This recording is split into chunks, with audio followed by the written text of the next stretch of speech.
Good mythical afternoon, ladies and gentlemen. This is Mr. Ayala with another vlog for you. As always, please make sure to be completing your notes as we go. This is the Louisiana Purchase and Exploration. This is during Thomas Jefferson's presidency. So as always, make sure you're writing notes, you're listening, and as always, you can pause, repeat, and reflect upon this as we go along. So yet again, this is Louisiana Purchase and Exploration. So when we began, we're talking about the West in 1800. The West, as we call it, was not the area of like California, Colorado just yet. It was the area between the Appalachian Mountains and the Mississippi. And in those areas, we got some new states showing up around 1800. We have Kentucky and Tennessee. And 1803, we get the great state of Ohio. And as always, as anything, as population grows, so does representation, and so did their political power.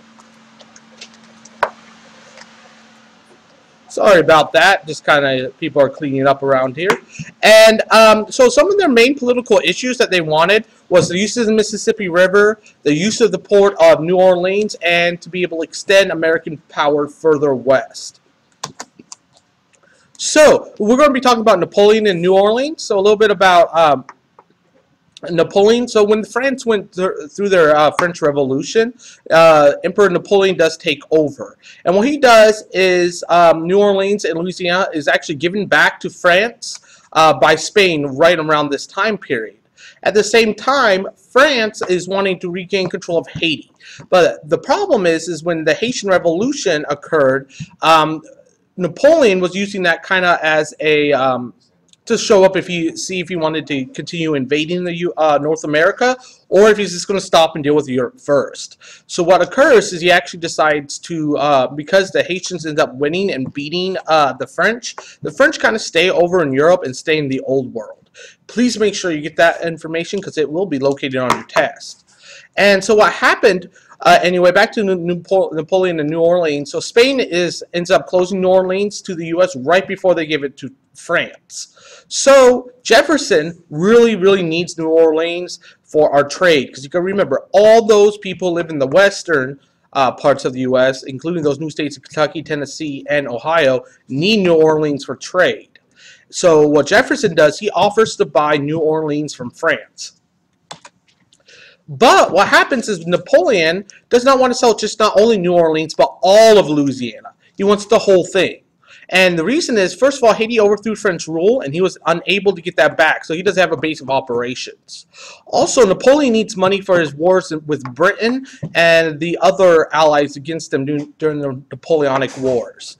So, when Jefferson ends up hearing the offer to buy Louisiana, he wants to buy it.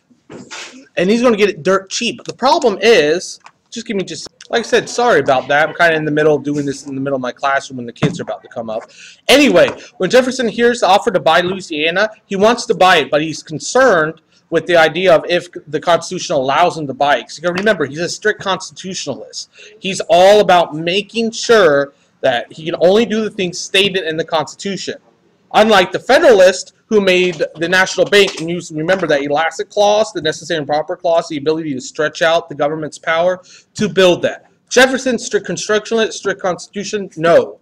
So Jefferson actually thinks, do I spend the money and not listen, and even though the Constitution does not say it, should I just do it anyway?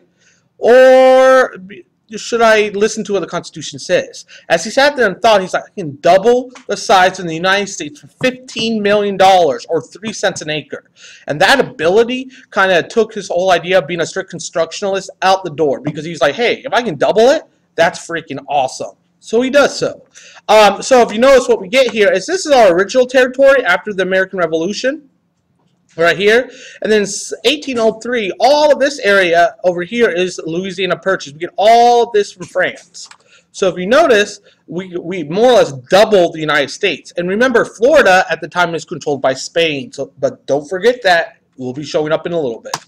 So from there, Lewis and Clark begin to explore. Jefferson chooses Meriwether Lewis and William Clark to explore the new lands, and this is known as the Corps of Discovery. So the reason that they choose Clark is because he's a map maker and outdoorsman, and he also brings his slave York with him, which is actually considered one of the best hunters and sharpshooters in the country during this period. And afterwards, will actually get his freedom.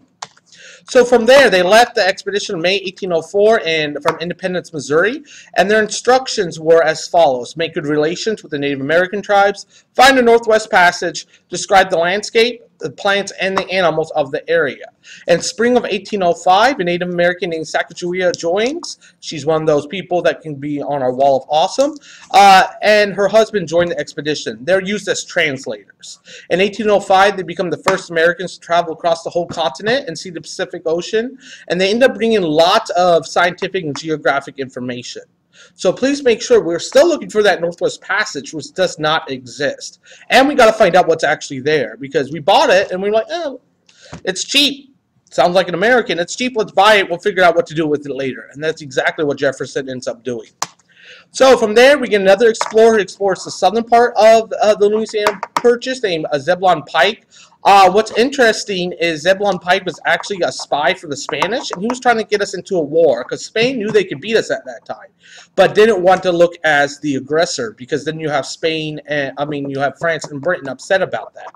So Zebulon Pike went down to the southern part of the Louisiana Purchase.